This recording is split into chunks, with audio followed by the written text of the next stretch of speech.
Chilli powder అన్ని రకాల వంటలకు పచ్చళ్లకు సరైన chilli powder. No colour no chemicals. Bhargav case ఏమైంది?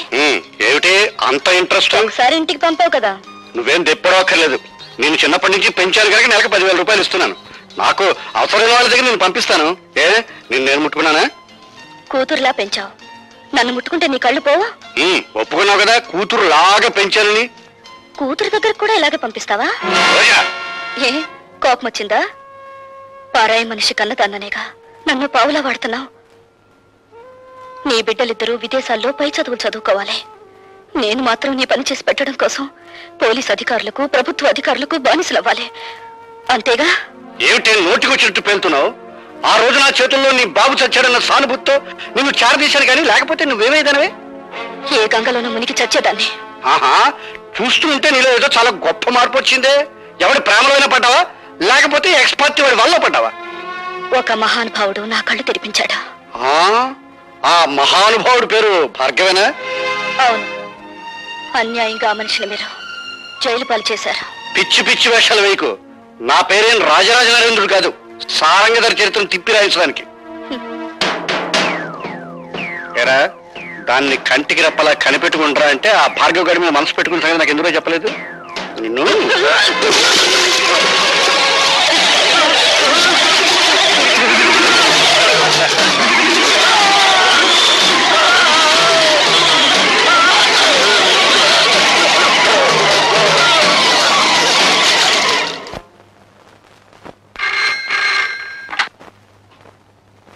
హలో, నేనమ్మా లత. ఏడు బాబాయ్? నీకు గుడ్ న్యూస్. భార్గవ ఈవేళ విడుదలవుతున్నాడు.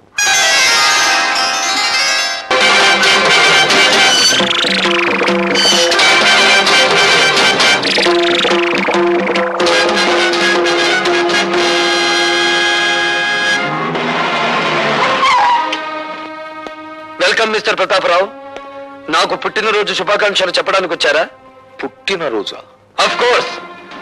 జైలుకు వెళ్ళక ముందు ఈ రోజు నా పుట్టినరోజు కాదు, కానీ ఈ బందికాలం నుంచి బయటపడ్డ ఈ భార్గవ్కు ఈ రోజే నిజమైన పుట్టినరోజు.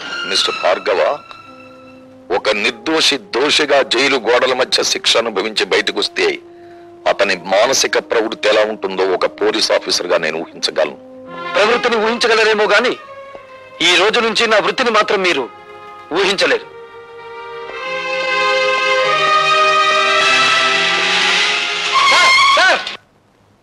Sir, good morning sir. ఈ రోజే కదా మా భార్గవ్ రిలీజ్ అయింది. భార్గవ్ రిలీజ్ అయి వెళ్లిపోవడం కూడా జరిగింది. ఏడు బాబాయ్ నువ్వు అనేది? భార్గవ వెళ్ళిపోయాడా? ఎటు వెళ్ళాడు సార్? భార్గవ ఆవేశంలో ఉన్నాడు. ఆవేశంలో ఉన్నవాడు ఏ దిక్కుకు వెళ్తాడో ఎవరు చెప్పగలరు? వాడెవడో జైలు నుంచి వస్తున్నాడని మమ్మల్ని పుట్టింటి పంపించేస్తారటండి. మా తమ్ముడు ఉద్యోగ ప్రయత్నంలో ఉన్నాడు కదా, కనీసం వాడైనా దగ్గర ఉంచుకోండి. ఏమే అవతల పొజిషన్ థ్రిల్ అయిపోతుంటే ఇంకా పురాణం చెప్తూ కూర్చుంటావంటే నువ్వు కారు ఎక్కువ చేసుకో. 4 రోజులు గడిచినాయి అంటే గతం మర్చిపోతాడు, అన్ని గొడవలు సర్దుకుంటాయి. ఏం కంగారు రే, మీ అమ్మగారి పురాణం మీద కొత్త అయినట్టు సొత్త కూకుంటావేట్రా పోనీ. చాలండి సంబడం.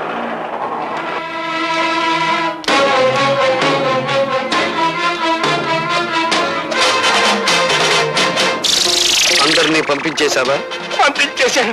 పిచ్చిగాడిదే, నిన్ను చంపితే సాక్ష్యం కూడా లేకుండా చేసుకున్నావు కదరా. నన్ను చెప్తావా? అమ్మో, ఎవడైనా ఎవరి నుంచైనా తప్పించుకోవచ్చు కానీ ఈ భార్గవరాముడి చేతుల్లో నుంచి తప్పించుకోలేరురా. నేను నీ పాలిటి మృత్యుదేవత. నన్ను చంపి చేయకండి బాబు, క్షమించండి. క్షమిస్తాను. విధ్వంసకాండ పూర్తయ్యాక విశ్రమిస్తాను.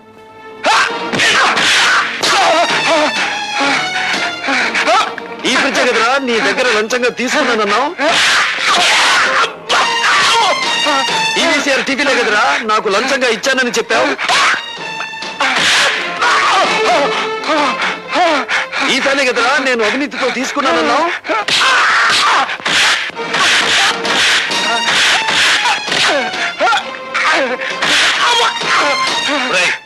డీసీపీ ఫోన్ చేసి నేను నిన్ను కొట్టానని చెప్పి. వద్దులండి, చెప్పింది చెయ్యి.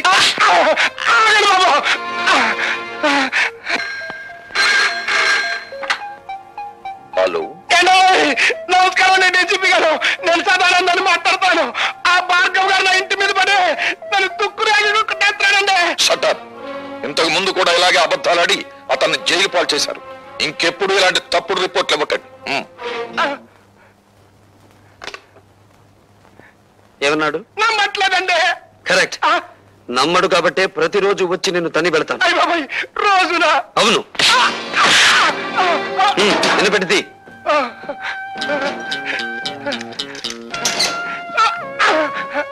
ఇది నువ్వు నాకు ఇవ్వని ఫ్రిడ్జ్, వీసీఆర్, టీవీ, ఫ్యాను కొనుక్కోవడానికి కావలసిన డబ్బు. ఇది ఇంటల్లుడిలా నిన్ను ఇంటికొచ్చి కొట్టిపోవడానికి మోటార్ సైకిల్ కొనుక్కోవడానికి కావలసిన డబ్బు. అంటే మా అల్లుడికి మా అమ్మాయికే గొలుసుకొని పెట్టలేదండి. అలాగా? ఏ అమాయకురాల్ని మోసం చేసి కేసులో నన్ను ఇరికించావు ఆ పిచ్చి కూతురికి డైమండ్ నెక్లెస్ కొనుక్కోవడానికి కావలసిన డబ్బు. ఎలా ఉంది మన థ్రిల్? అసలు థ్రిల్ అంటే ఎట్టుంటుందని ఇప్పుడే తెలిసిందండి. వస్తా. అంటే మీకంటే బందిపోట్లేనివ్వండి బాబు. అన్నయ్యడండి? ఊరంతా వెతికాను, ఎక్కడా కనిపించలేదు. కనిపించలేదా? అసలు జైలు నుంచి విడుదలయ్యాడా? అయ్యాను. నేను విడుదలవటమే కాదమ్మా, చట్టం గొడుగులో న్యాయం ముసుగులో బందీగా ఉన్న ఈ వ్యవస్థకు గుణపాఠం చెప్పబోతున్నాను.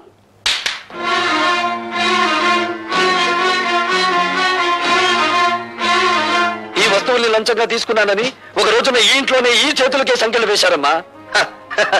అవే వస్తువులు ఇప్పుడు దౌర్జన్యంగా తెచ్చాను. అడిగే దమ్మున్నవాడు లేడు, ఎక్కడ పని ప్రశ్నించే హక్కున్నవాడు లేడు. హక్కున్న వాళ్ళ మేమున్నాను రా. నువ్వు చెడిపోయి తీసుకొచ్చిన ఈ వస్తువులన్నీ స్వీకరించడానికి మేము సిద్ధంగా లేవు. నువ్వు వట్టి బోడా శంకరుడివిరా. ఇన్నేళ్ల నుంచి ఆటో నడుపుతున్నా నువ్వు నీ భార్య మెడలో చిన్న బంగారు గొలుసైనా చేయించగలిగావా? నేను చూడు, జైలు నుంచి బయటపడ్డ కొన్ని గంటలు తిరగకుండా నా చెల్లెలికి కొన్ని వేలు విలువ చేసే బంగారపు నెక్లెస్ తీసుకొచ్చాను, ఈ ఖరీదైన సామాన్లు తెచ్చాను. ఇంకా అన్నయ్య ఇవన్నీ ఎక్కడివి? నిజం చెప్పాలంటే దోపిడి, అబద్ధం చెప్పాలంటే ఏ ఆగిపోయారే? చెప్పండి. అబద్ధాలు చెప్పడంలో మీరు ఆరితేరిపోయారు కదా. ఒకసారి జైలుకి వెళ్ళి వచ్చిన వాడిని కదా, అనుభవం పెరిగింది. ఇంకా మీ బుద్ధి పెడత్రోలు పట్టకముందే దాన్ని సక్రమ మార్గంలో పెట్టాలి. పదండి. లత, ఏమిటిది? మీరు రాకపోతే నా మీద ఒట్టే. పదండి. హలో రాభాగవ, కూర్చో. సిడాం. ఎందుకో రమ్మన్నారట? ఉద్యోగం కోసం నిన్న ఒకసారి ఇంటర్వ్యూ చేశాను, మరొకసారి ఇంటర్వ్యూ చేయాలని రమ్మన్నాను. నేను ఇంటర్వ్యూలకు వెళ్ళకూడదని నిర్ణయించుకున్నాను. ఈ ఇంటర్వ్యూ ఉద్యోగం కోసం కాదు భార్గవ, నీ జీవిత భాగస్వామిని ఎంచుకోవడం కోసం. అంటే మా అన్నయ్య కూతురు లతను నీకిచ్చి వివాహం చేయాలని పెద్దలు నిర్ణయించారు. ఈ పెళ్లికి భార్గవ ఇష్టపడటం లేదు. భార్గవ, నీ సమాధానం అనాలోచితంగానో ఆవేశంగానో చెప్పింది కాదు. సునీతపు త్రాసులో బంగారం తూచినట్టు తూచి నిర్ణయించుకున్నది. భార్గవ, నువ్వు తీసుకున్న నిర్ణయానికి నీ బంగారు భవిష్యత్తు ఏమవుతుందో ఆలోచించావా? బాగుపడుతుంది. భార్గవ, అవును సార్, లత తండ్రి దగ్గర ఉద్యోగిగా పనిచేస్తూ నేను లంచగొండిగా అరెస్ట్ అయ్యాను. లత పిన్న తండ్రి నన్ను కోర్టు నుంచి జైలుకి తీసుకెళ్లాడు. సంఖ్యలు వేసిన ఆ చేతులు ఈ కాళ్ళు కడిగి కన్యాదానం చేయించగలవా? అంటే మేము నిన్ను కాపాడలేకపోయినందుకు దాని జీవితాన్ని నాశనం చేస్తావా? లేదు, నా జీవితాన్ని నాశనం చేసుకోవడానికి సిద్ధపడ్డాను. నేను ఎక్కి వెళ్లాలనుకున్నది పూలరథమైతే లతను నిస్సందేహంగా నాతో తీసుకెళ్లేవాడిని. కానీ నేను నడవబోయేది ముళ్ళకంచం మీద. లతను అందుకే నాతో తీసుకెళ్లలేకపోతున్నాను. నీ నిర్ణయం నువ్వు తీసుకుంటే నేనేం కావాలి? మరో మనిషిని పెళ్లి చేసుకో. మరో మనిషిని పెళ్లి చేసుకోవాలా? ఎంత తేలిక అన్నావు భార్గవ. నువ్వు నా శ్రేయస్ కోరే చెప్తున్నావా? నీ శ్రేయస్సు కోరుకోకపోతే వెంటనే నేను పెళ్లి చేసుకునేవాడిని. నిన్ను నీ ఆస్తిని ఇష్టం వచ్చినంత వరకు అనుభవించి నా దారిని నేను వెళ్లి కసి తీర్చుకునేవాడిని. ఎవరి మీద నీ కసి? సమాజం అంటూ ఉంటే నేను అందులో భాగస్తుణ్ణి, సంఘం అంటూ ఉంటే నేను అందులో ఒకణ్ణి. అందుకే వ్యక్తిగతమైన కక్ష పెంచుకున్నాను. నా భవిష్యత్తుని, నా తండ్రి ప్రగతిని నాశనం చేసిన ఆ రాజశేఖరం మీద పగ తీర్చుకుంటాను. పగ తీర్చుకుంటే ఏమొస్తుంది? పెళ్లి చేసుకుంటే ఏమొస్తుంది? భార్య, కాపురం, బిడ్డలు, జీవితం, సుఖ సంతోషాలు. ఇవన్నీ నిజమైతే మీరెందుకు పెళ్లి చేసుకోలేదు? తడుముకోవద్దు. తడుముకున్నా మీకు సమాధానం దొరకదు మిస్టర్ ప్రతాపరావు. పెళ్లి చేసుకుంటే మనిషికి శారీరక విశ్రాంతి లభిస్తుంది, పగ తీర్చుకుంటే మానసిక విశ్రాంతి లభిస్తుంది. మిస్టర్ భార్గవ, రాజశేఖరం చనిపోతే అతని కుటుంబమే నష్టపోతుంది. కానీ నీలాంటి అభ్యుదయవాది చెడిపోతే సమాజం నష్టపోతుంది. సమాజానికి అవసరమయ్యే నీలాంటి వ్యక్తులు దేశ ప్రగతికి అడ్డుపడకూడదు. ఇప్పుడు నాకు దేశం కంటే ముందు తండ్రి ఆత్మశాంతి ముఖ్యం. దానికోసం ఏదైనా చేస్తాను. అదే ఆఖరి మాట. కొత్త జీవితానికి మొదటి మాట.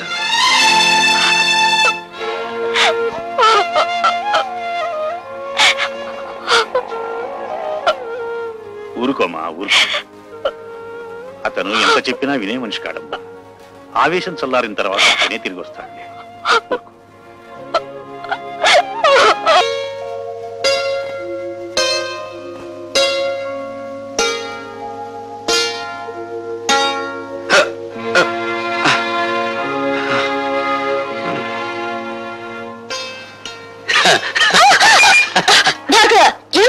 రోజా డార్లింగ్, ఇంకా చూపుల దగ్గరే ఉన్నావా?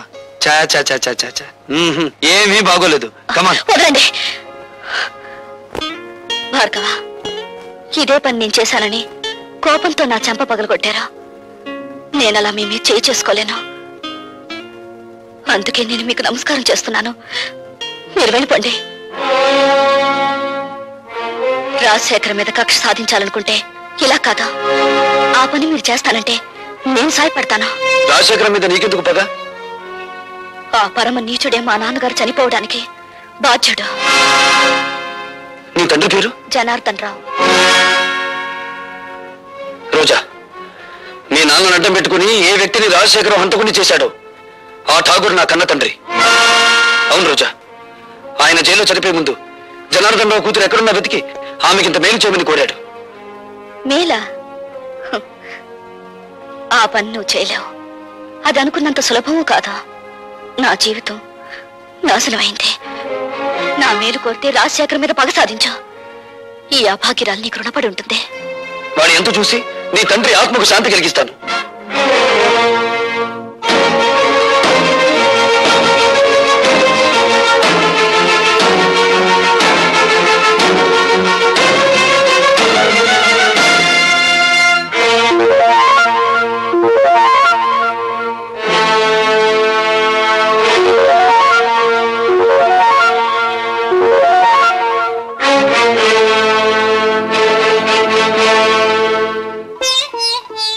మగవాళ్లే గాని ఆడవాళ్లు రారే. ఇంతకీ ఎవరు మీరు? నీలా తీగిన గాలిపటాన్ని కాదు, నీలా ఇంగిలి విస్తరాకుని కాదు. ఉపమానాలు విసురుతున్నారు. మీరు రచయిత్రా? నేనెవరైతే నేనులే. నువ్వేం చేయకూడదో చెప్పిపోవడానికి వచ్చాను. నాకు శాసించడమే అలవాటు గాని శిరసా వహించడం అనేది చేత కాదు. ఆ పొగరే నీ కళ్ళు నీ నెత్తి మీదకి వచ్చేలా చేసింది. నెత్తి మీద మా కళ్ళు లేకపోతే ఆకలి పెంచుకుంటూ వచ్చే రసికులందరూ మా కాళ్ళు పట్టుకోరుగా. నువ్వు ఆడదానివా, ఆడించేదానివా? ఆటలు ఆడిస్తాను, రాగాలు తీయిస్తాను, నవ్వులు నవ్విస్తాను. ఏడవకుండా ఇతరుల్ని ఏడిపించగలవు కూడా. అవునా? నువ్వు ఒట్టు రచయిత్రవే అనుకున్నాను. శూర్పణఖలా ఉన్నావే. కాదు, రాముణ్ణి ప్రేమతో కోరుకుంటున్న సీతను నేను, కామంతో దోచుకోవాలనుకుంటున్న శూర్పణఖవి నువ్వు. నా మీదంత నింద వేస్తున్నావే. నీకేం ద్రోహం చేశాను? ప్రేమ పెళ్లి అనే పదాలకు అర్థం తెలుసుకుంటే నువ్వు నాకేం ద్రోహం చేశావో నీకే తెలుస్తుంది. ప్రేమ ప్రేమ అనే పదానికి అన్నప్రాసన రోజునే నీళ్లు వదులుకున్నాను. పెళ్లి అనే మాటకి అక్షాభ్యాసం నాడే అర్థం మర్చిపోయాను. శీలాన్ని సమర్థబంతిలోనే చుట్టి వీధిలోకి విసిరిపారేశాను. అవేమీ ఇక్కడ దొరకవు. సుఖం భోగం అనే రెండు మాత్రమే ఇక్కడ దొరుకుతాయి. మీ చేతుల్లో చిక్కుకున్న విలాస పురుషుల భార్యల కన్నీళ్లు దొరకవా ఇక్కడ? మీరు భార్గవ భార్య? ఆ అదృష్టానికి నువ్వే దూరం చేస్తున్నావు. చూడండి, భార్యకు భర్త మీదే అధికారం ఉంటుంది, కానీ వెలయాలికి ఊళ్ళో వాళ్ళందరి భర్తల మీద అధికారం ఉంటుంది. షరాప్! కోపం దేనికి? ఇంకా పెళ్ళవకుండానే ఆయన మీద నువ్వు అధికారం చేయాలనుకుంటే నా పక్కదాకా వచ్చాడే, మరి నేనెంత అధికారం చెలాయించాలి? వెలయాలికి ప్రేమ విలువ తెలీదు. గుప్పెడు మల్లెపూలతో, అప్పు తెచ్చుకున్న నవ్వులతో, దాచిపెట్టుకున్న వయసుతో మగవాణ్ణి సొంతం చేసుకోవాలని చూస్తారే గాని గుప్పెడు మనసుతో కాదు. ఆ మనసు నాకుంది. ప్రేమించిన వాడు దూరం అయినప్పుడు ఆ మనసు పడే తపన, ఆవేశాన్ని ఈ ప్రపంచంలో ఏ శక్తి ఏమి చేయలేదు. నువ్వెంత అమ్ముడు పోయే ఆడదానివి. భగవంతుడా, జైల్లో రాక్షసులాంటి మనుషుల మధ్య బ్రతికొచ్చిన మా అన్నయ్య మానవత్వాన్ని మర్చిపోయేలా ఉన్నాడు. మళ్ళీ మంచి మనిషి కావాలని దీవించు స్వామి.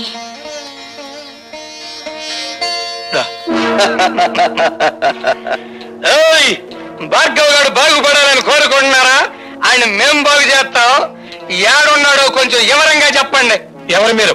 ఖాళీగా ఉన్నప్పుడు కళ్ళు, రెచ్చిపోయినప్పుడు రక్తం తాగేవాళ్ళం. అంతేకాదు, శీలాలు దొరకటం మా హాబీ. ఒళ్ళగా ఉంది. చూడు, భార్గవ్ నష్టపోయేది మీరేనా చవటలా?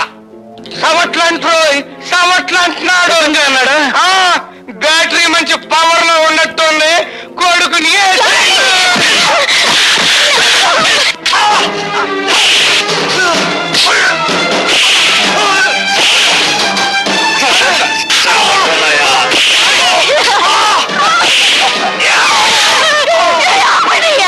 అయ్యో భగవంతుడా, గారికి చెప్పండి, మంత్రి గారు జోలికొస్తే కంత్రి పనులు చెప్తామని. మరేం పర్వాలేదమ్మా, ఇదేం ప్రమాదకరమైన గాయం కాదు. ఏం జరిగిందమ్మా? ఆ దాసుగారు మనుషులు వచ్చి. వద్దు పద్మ, జరిగిందేమిటో తెలిస్తే వాడు ప్రాణాల మీద తెచ్చుకుంటాడు. జరిగిందేమిటో నాకు తెలిసిపోయిందిరా. ఇక జరగాల్సింది రాజశేఖరానికి తెలియజేస్తాను. సమస్య తమ్ముడు.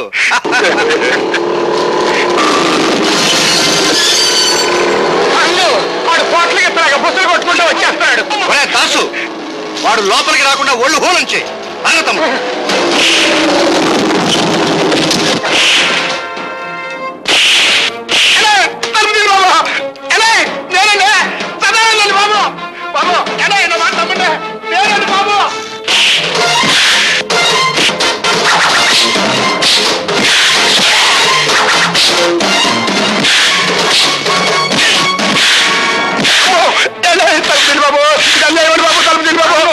ఆడి బ్యాటరీ ఈక్ అవుతున్నట్టుంది. తలుపు తీద్దామా?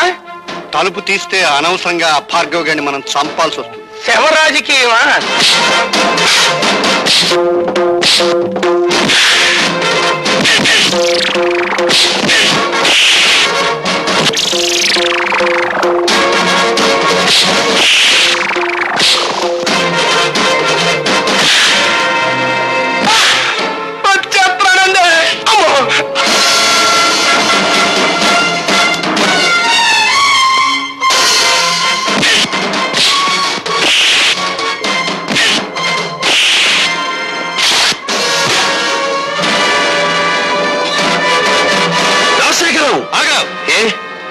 ప్రాణాలు తీసే నీకు ప్రాణభీతి పుట్టుకొచ్చిందా? తుపాకీ చేత పట్టావు. ఇది ప్రాణభీతి కాదు, ప్రాణాలను తీసే రాజనీతి. నా ప్రాణాలు తీయడానికి నీ దమ్ములు, నీ ఇన్నపెట్టిలో ఉన్న సొమ్ములు చాలవురా. నా తల్లి శ్మశానంలో పిడికెడు బూడిదగా మారడానికి కారణం నువ్వు. నా తండ్రి నా కళ్ళ ముందే రక్తపు మడుగులో కళ్ళు మీయడానికి కారణం నువ్వు. నాకు మిగిలిన ఒక్క ఆత్మీయుడు శంకరం. అతన్ని కూడా మీరు చంపాలని చూస్తే ఈ భార్గవ రాముడు కాక తప్పదురా అని ఒక్కరోజుతో నేను చంపను రాజశేఖరం. నీ పాపాలు వెలుగులోకి తెచ్చి. అదంతా తేలికనుకున్నావా? ఎస్, జలగంగ పథకంలో ఇంజనీర్ ని చంపి మీరు డబ్బు కాజేసిన ఫైళ్లు, ప్రజా వైద్యశాల పెడతానని చెప్పి ప్రైవేట్ హాస్పిటల్ గా మార్చుకున్న ఫైళ్లు, బట్టబయలు చేసి నిన్ను వీధుల్లో కీడుస్తాను. ఆ ఫైల్ ఉన్నాయో మన నాకేంకా చెప్పాలా? నువ్వెవరు తెలుసుకుంటా? సాక్ష్యాలు సంపాదించి తీరతాను. మీ ప్రాణాలు అంతరిక్షంలోకి పంపించి తీరతాను. అన్నో తమ్ముడు, ఆ భార్గవ్ గారి చేతికి సాక్ష్యాలు దక్కడానికి వీల్లేదు. సదానందంతో చెప్పి గొడవల్లో ఉన్న ఇనుము సిమెంట్ ఊరు దాటించు. ఎలా సాధిస్తాడో నేను చూస్తాను.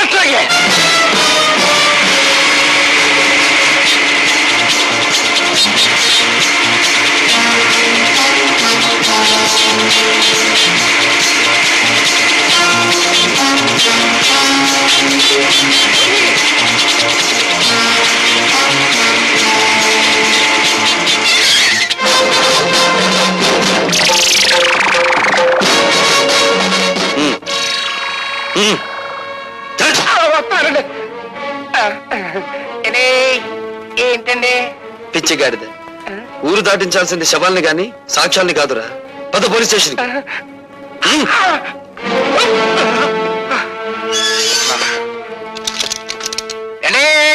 ఇదేం బాగాలేదండి. నోర్మై, నన్ను సెల్లో మూసేసి నోరు మూయమంటారేంటండి? ఎంత థ్రిల్ నేను ఎప్పుడు చూడలేదండి. అండి, పోలీస్ మినిస్టర్ గారి దగ్గర నుంచి అయ్యి ఉంటది. పోలీస్ స్టేషన్ లో భోజనానికి ఇబ్బంది, ఓ మంచి క్యారియర్ పంపించమనండి. హలో, నేను మినిస్టర్ గారి తమ్ముడిని మాట్లాడుతా ఉన్నా. ఏమిటి? ఏంటో బ్యాటరీ మంచి ఛార్జింగ్ లో ఉందా? మా సదానందాన్ని బొక్కలో తగ్గించావట. నీ ఒంట్లో ఎలా ఉంది? మనకేంటి, మన బ్యాటరీ ఎప్పుడు మంచి ఛార్జింగ్ లోనే ఉంటది. ఛార్జ్ షీట్ ఎప్పుడు పెడదావా, నువ్వెక్కడ దొరుకుతావా నేను ఎదురు చూస్తున్నాను. మినిస్టర్ గారి తమ్ముడితో మాట్లాడుతున్నానని జ్ఞాపకం పెట్టుకో. 10 ఏళ్లకి రాజుల రోజులు నడిచేయి, ఇప్పుడు రాజకీయాల రోజులు నడుస్తున్నాయి.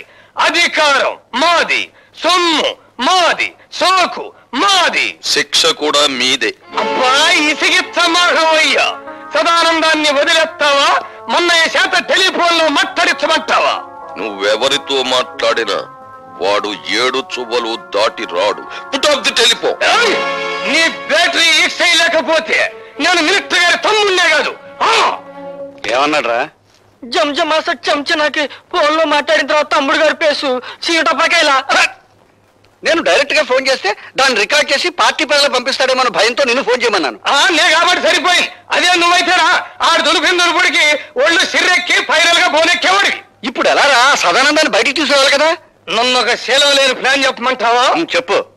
శాంతి దూత అన్నదాత అయిన సదానందాన్ని అన్యాయంగా అరెస్టు చేసినందుకు గొప్ప ఊరేగింపు తీస్తా. అబ్బా, ఊరేగింపులు రోజులు కావురా ఇవి. అన్నోయ్, శాంతంగా వెళ్తున్న ఊరేగింపులో దాసుగాడు మనుషుల్నెట్టి కొట్లు పగలగొట్టిస్తా. అబ్బా, మీ లెవెల్ కి కొట్లు బడ్డీలు బద్దలు కొట్టితే బాగుండదండి. ఆడవాళ్ళు తీసుకెళ్లి శిలాలు దోసేయాలి, అది మన లెవెల్. ఏంది రోయ్, నీ బ్యాటరీ ఛార్జింగ్ మొదలయ్యట్టుంది. అబ్బా, విషయానికి రండిరా. ఇంకా ఎస్ఐంది. ఇన్నల్లర్లు జరగటానికి డీసీపీ గాడే కారణమని, ఆడ శబ్ద మూలంగా నిన్ని ప్రాణాలు పోయినాయని మనం గొడవ చేస్తాం. అప్పుడు ఆడుద్యోగం కోరికల్ని పీకినట్టు పీకేస్తారు. నిజమే, కానీ వాడి పగ పెట్టుకుని పాత ఫైల్ జరిగాడు కదా. పాత ఫైళ్ళ అంటే మనం డబ్బు దుబ్బేసిన అడ్డ రోడ్డు తూరు ఫైళ్ళ. అదొక్కటే కాదురా, ప్రజా వైద్యశాల అని ప్రభుత్వ అప్లికేషన్ లో రాసి ప్రైవేట్ గా దాన్ని నడుపుకుంటూ లక్షలు సంపాదించి కోటీశ్వరుడు వాడు నిరూపించాడంటే 20 సంవత్సరాల్లో మనం సంపాదించిన డబ్బంతా వడ్డీ పెనాల్టీతో సహా ప్రభుత్వానికి కట్టాలి. అసలు ఈ దెబ్బతో ఆడు ఉద్యోగం ఊడిపోతుంటే ఆడించేసేస్తాడండి. అంతగా అవసరమైతే మా అయ్యకి కబురు చేయండి, మింగేస్తాడు. జం జమాస చం చనాకి చాలా ఆనందం.